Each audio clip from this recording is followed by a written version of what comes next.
just so that we're on the same page, okay?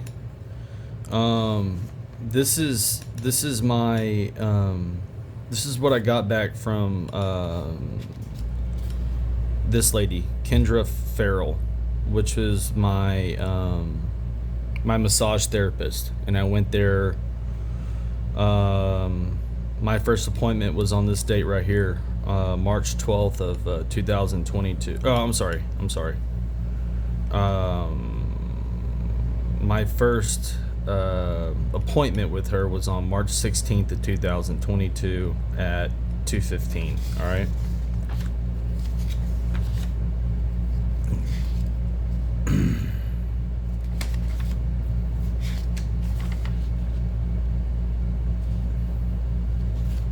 And one thing that should be noted is that these say the same thing, or they're supposed to, okay? And this is so my first appointment, this would I'm assuming represent my first appointment, which I've always found this very odd, okay? Is that there's two different printouts of this, right? So I'll show y'all. So it's the same thing. You see this right here is the same as this. See that? Side by side, they're the same, right? Boom, boom, boom. The only difference is this date right here, May 29th of 2022. But this one, okay, like I said, which is the same. Well, and then I'll, anyways, but this one right here has a fax date of 4/20 of 2022. But they're pretty much exactly the same. The only other difference that I've been able to notice are these signatures are just slightly different. They do look like they're from the same person, for what it's worth, right? But you see how there's two dots here, like the MT and then the MT here, right? So they are, I mean, it looks like they're both from Kendra, but for some reason, you know, it looks like she signed this twice. I don't know. But I just want to make sure that whenever I say that from day one, I have always said that my pain was between my shoulder blades, and for that to go, you know, unrecognized is it's fucking disgusting. But this would be right here, this date right here, May 16th would have been our first appointment, and it states very clearly, client presented with pain in legs, back, and between shoulder blades, between shoulders, okay? Goals are to alleviate the pain in the shoulder regions and the legs. I'm assuming that she's talking about shoulder, like between my shoulder blades.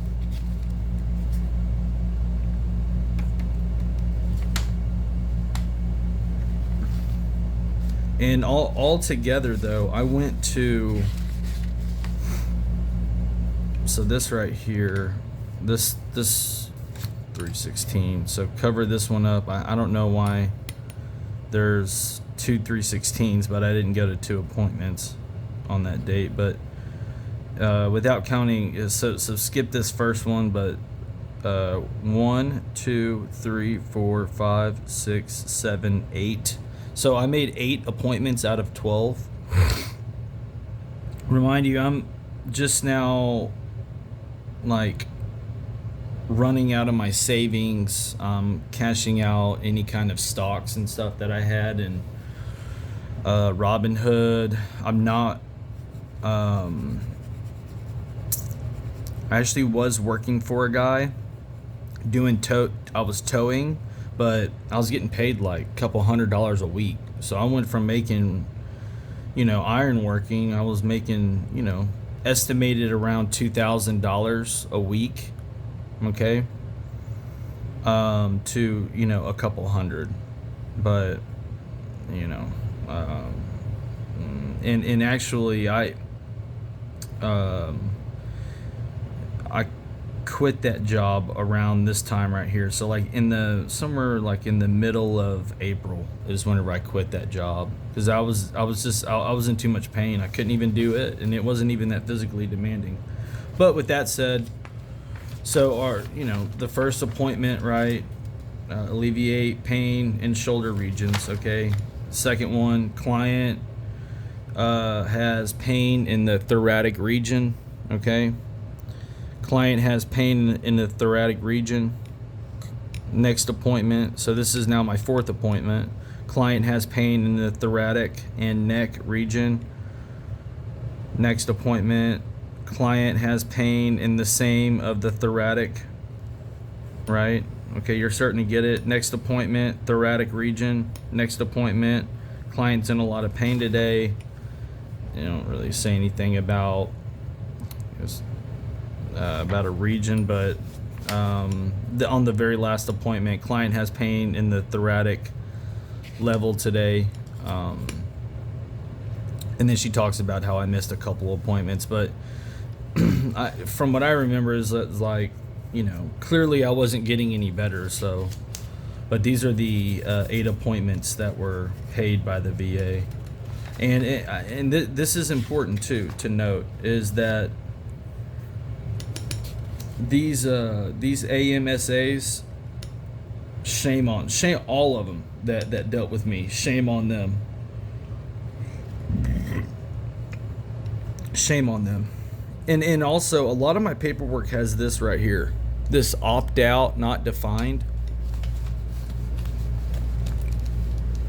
I don't know what that is. I don't know what that means. I have no idea. But a lot of shady paperwork that I have found has that on it. And I've even found where, like, sometimes, okay, like here's kind of an example. See how it's like fully here? Well, if you look at this one, see how it's like kind of gone? It's like, hold on. See how it's like partially there, right? It's kind of like cut off at the top. Oh, and then see like right here, you see like the wording right here. See how it's like cut off so you can't really read. Man, there's a lot of that kind of crap going on in some of these records. But I could tell we're like, to me it was just like, like they were like trying to hide it or something, but they didn't do a very good job. Anyways, the chief complaint is chronic back and neck pain. All right. And the provisional diagnosis. All right. Take note. The provisional diagnosis for going and having this, going to massage therapy, is, you guessed it, provisional diagnosis what was that, 546? I don't know, but it's pain in thoracic spine. All right, so I'm going there for pain in my thoracic region. Another thing that I really don't like about this is that what she says here. So she says, patient history, right? Pain, chronic, listen to the verbiage, chronic pain in back / neck, several mental health, I'm guessing DX is like diagnoses for depression, stress, and anxiety. X-rays without any significant findings. Now, I've said it a billion times. I did not do she's referring to the quote, and I'm putting in air quotations, the X-rays that I supposedly did at that fake-ass CMP exam that they had at the beginning of this month, in fact. Okay, so just 2 weeks prior to this, I did what I thought was a CMP hearing test.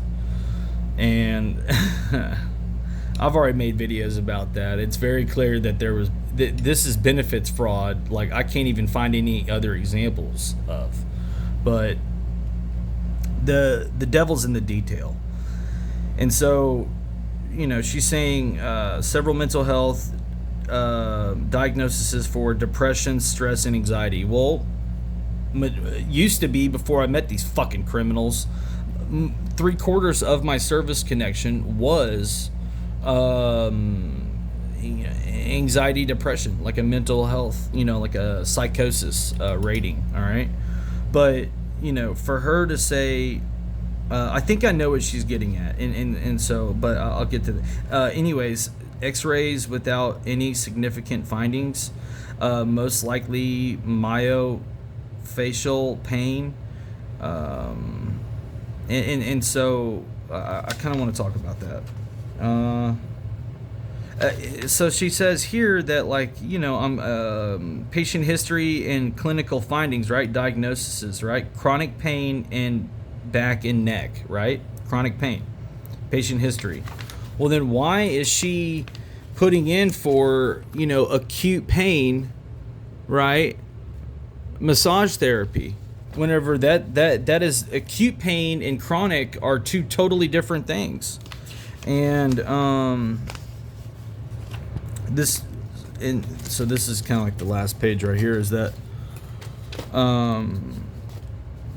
she says, chronic pain has several: depression, stress, anxiety, x-rays without findings, most likely myofascial. And so I had to look up, what does that mean, right? Like, what do things like myofascial mean, and acute, and like acute pain, and things like that. So myofascial pain syndrome, or MPS, is involves localized pain in one or more groups of the muscles, like your lower back or neck.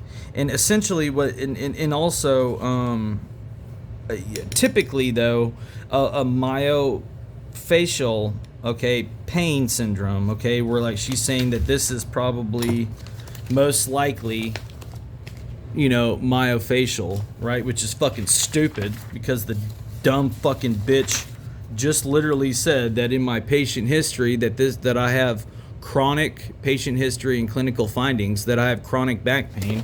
So those fucking don't really add up. But whenever I was doing my research on, like, what is this myofascial, right, pain, like, what is that, because I didn't know what the hell it is. But typically though, it's kind of like, it's not like a long, typically can it be, going on for a long time, many years, in fact, yes. But typically, which is majority, or of the people with this kind of pain syndrome, it's resolved after a couple weeks. All right. So, like, I don't know the odds. I'm just assuming, 3 out of 4 people are gonna get, relief within a month, or within a few weeks of having this kind of pain. So, but it did say that it can go, in rare cases, it can be a long-standing thing. But, look, my deal, I don't think that my issue is a muscle thing, hence I have, herniated discs. So it's a spinal thing. So, anyway, so, and also, it's like, look at the verbiage that she's using. So, and this is one thing that she said to me one time, is that she tried to say that my, one time whenever I was in her office, and I'm talking about Angie Stotler, this fucking criminal right here. I was in her office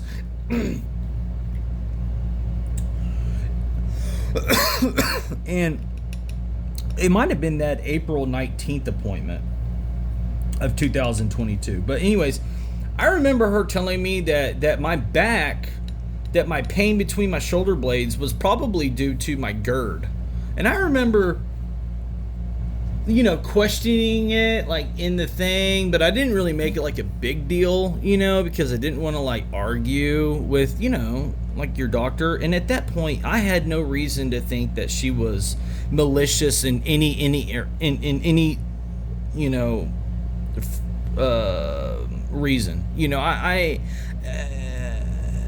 Nobody wants to think that their doctor, or their, primary care physician, right, or their primary care team, or in my case, my prime crime team, is working against them. Nobody wants to think that, and I'm one of those people. I trusted these people, and with that said,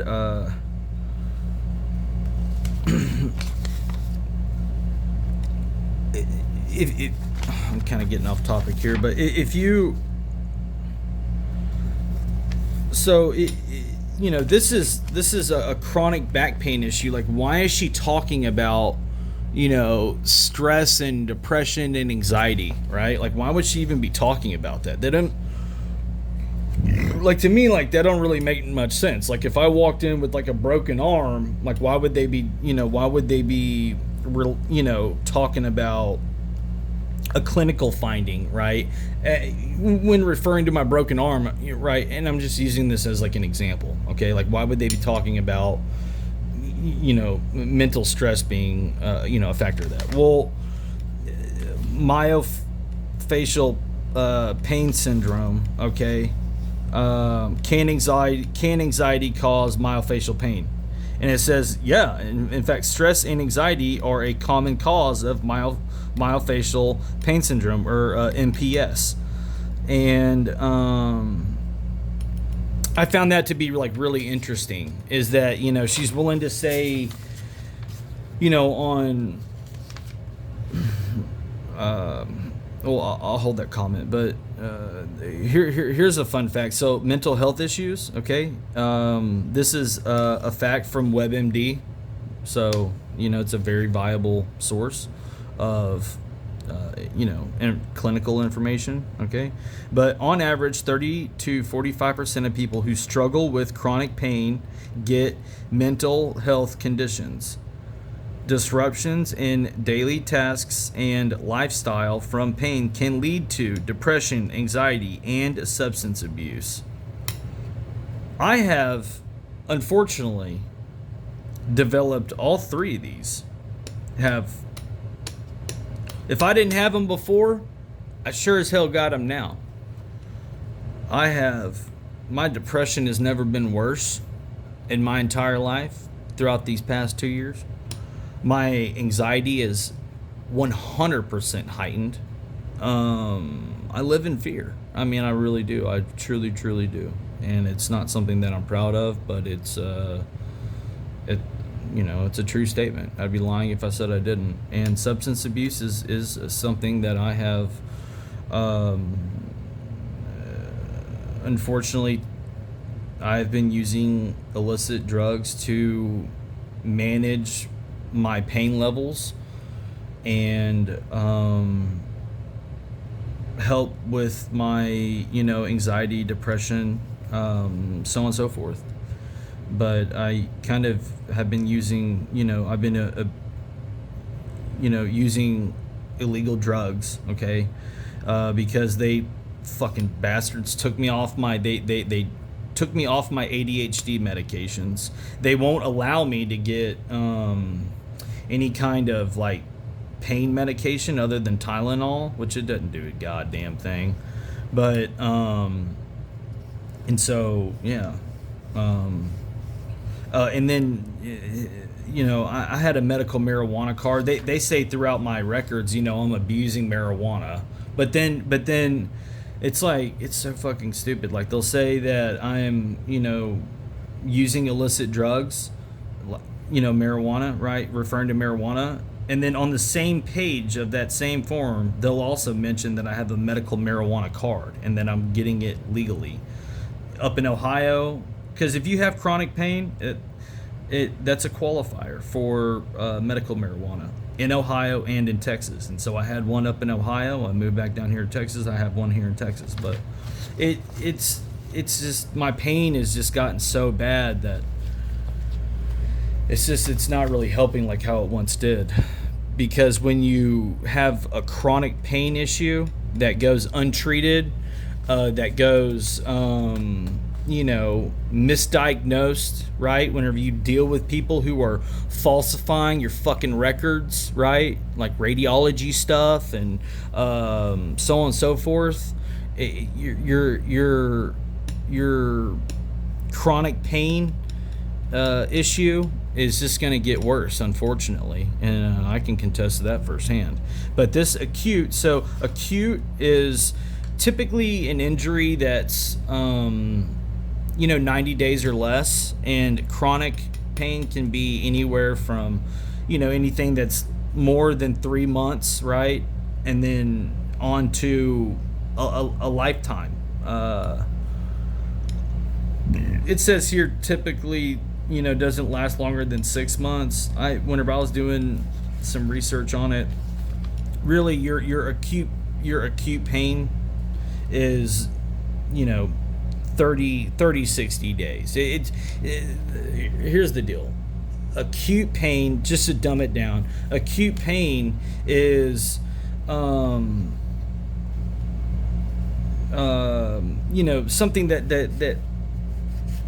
that is a pain syndrome that is causing you pain, but it's not for a long time, right?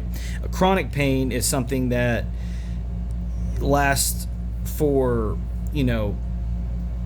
a long time.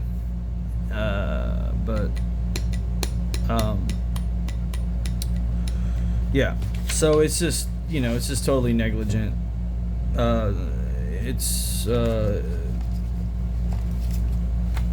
These people were fully aware that I was having pain between my shoulder blades in my thoracic region, and for them to just not recognize that, and then to give me and they did this same shit over there whenever I went to that chiropractor, that I had to freaking pay that handwriting specialist, because somebody decided to write a bunch of stuff on in areas of that paperwork where nobody but me is supposed to be writing, and that's totally inappropriate. That's uncalled for. That's totally uncalled for. And if it's not illegal, then it needs to be. I don't know how the hell it's not. But this is how fucking stupid these fucking people are. Look, patient history, right?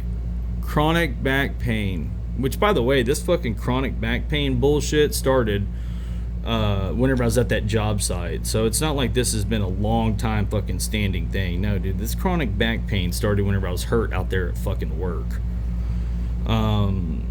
X-rays without any significant findings. I've been able to disprove that.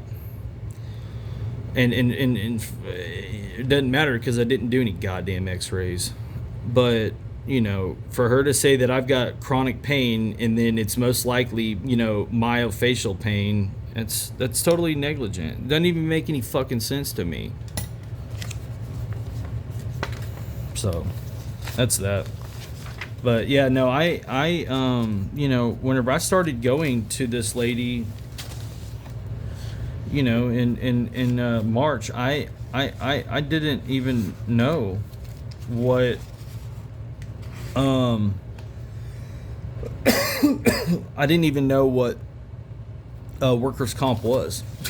I didn't learn about workers' compensation until April, about the middle of April. Oh my God. Oh.